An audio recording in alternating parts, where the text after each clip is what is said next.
Now let's dive deep into this big LGBTQ plus story for today. I'm Edward Otto-Zelke, and let's queer up the USA view. WorldPride DC issues travel warning for trans visitors. With WorldPride just weeks away, all eyes are on Washington, D.C., but the mood is not celebratory. On Friday, Capital Pride Alliance, the team behind WorldPride 2025, released safety guidance for international visitors, especially transgender and non-binary travelers. Their message? Stay informed, travel cautiously, and weigh the risks carefully. The group said, quote, "We recommend that travelers considering entry into the United States make an informed decision based on the potential risks involved," end quote. Citing recent federal policies under the Trump administration that could directly affect trans visitors.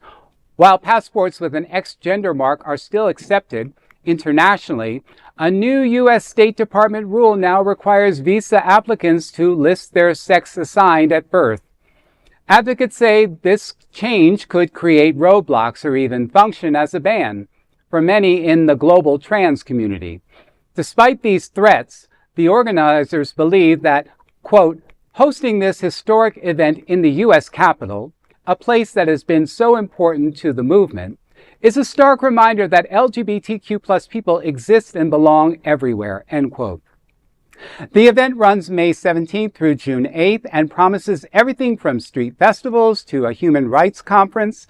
Behind the scenes, D.C. officials are ramping up security with aerial surveillance, NARCAN stations, de-escalation training, and more. The city has a strong record of hosting secure, large-scale events, and this time it's personal.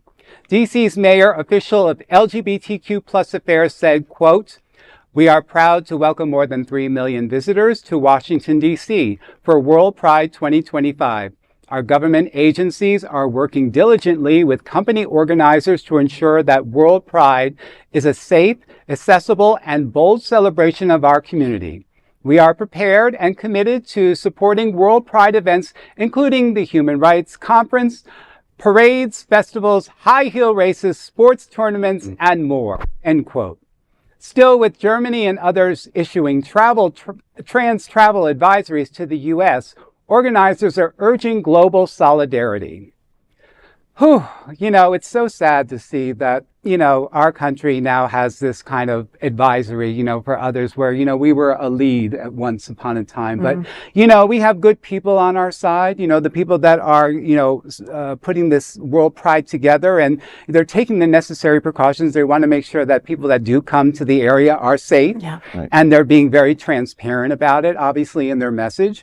And they realize that, it's a very fragile time for our trans and non-binary community members. So I'm hoping that it goes well. It's going to set a precedence on, all the other prides, I think, going forward, too, in terms of like what it's going to look like. So I just think that if you're yourself and you're being responsible and you're enjoying yourself, you really should not have any issues. But, always proceed with caution at any event, but especially now. It must have not been easy for them to release that statement. Right. No. Right? That had to be very difficult for them to do, right? But 3 million people are under their care, right? They're responsible, sort of, for 3 million people, right? God forbid somebody gets stuck here and sent to El Salvador.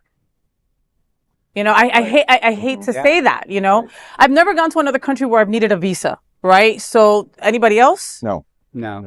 Okay, so I don't know how that exactly works. Right. So if somebody is applying for a visa to come here from Germany or from somewhere else, they would have to give their gender born at birth, right? Which would not match to what they look like, and then they would put themselves in some kind of jeopardy or some kind of danger. So that's why what you read was assess your situation, see how you feel about things, how safe are you, right? I mean, because I don't know how I would feel going to another country and putting myself through that. I'm not trans, and I'm worried about going to another country right now as a lesbian woman. When you've identified yourself as trans, especially if you're an international company and you're coming to the U.S. and they're asking you to take that X mark off, and then identify yourself differently. Yeah. I mean, that's alarming for somebody. So yeah, I can understand how people would get upset wanting to come here. Yeah. Yeah. You know, I was watching a documentary the other day about China and how they do the face recognition on everyone, right? And they basically know, you know, if you are suspicious, if you are a threat, if you are part of any kind of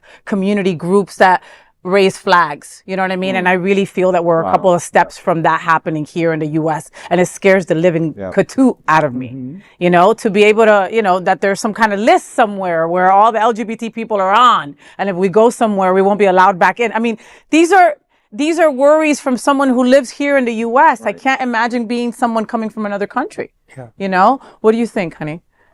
I mean, I just think it's unfortunate. We have an administration that is both hostile to immigrants and members of our community. I mean, you know, as somebody of the trans community, if I was an international traveler, I'd be scared to go to the U.S. You know, it's very unfortunate. You know, like I hope for brighter days for our community, that we're able to get past this moment. I think this is a roadblock. I'm hoping it's a roadblock.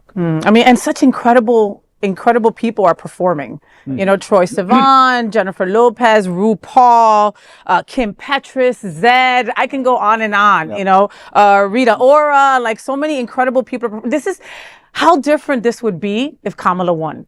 Can you just sit in that space for a while? It's uncomfortable for me to sit in that space because I know it's not true, and it would be such a different whole story. You know, we would all be, hey, let's try to get there. Let's caravan. Let's figure it out. You know what I feel mean? more celebratory, you know, and that's what it is. It's like, you know, it's kind of like we're walking into this very cautiously, and it doesn't feel like Pride. It doesn't feel like it normally does. But a WorldPride at that. Yeah. This isn't a national. This is WorldPride.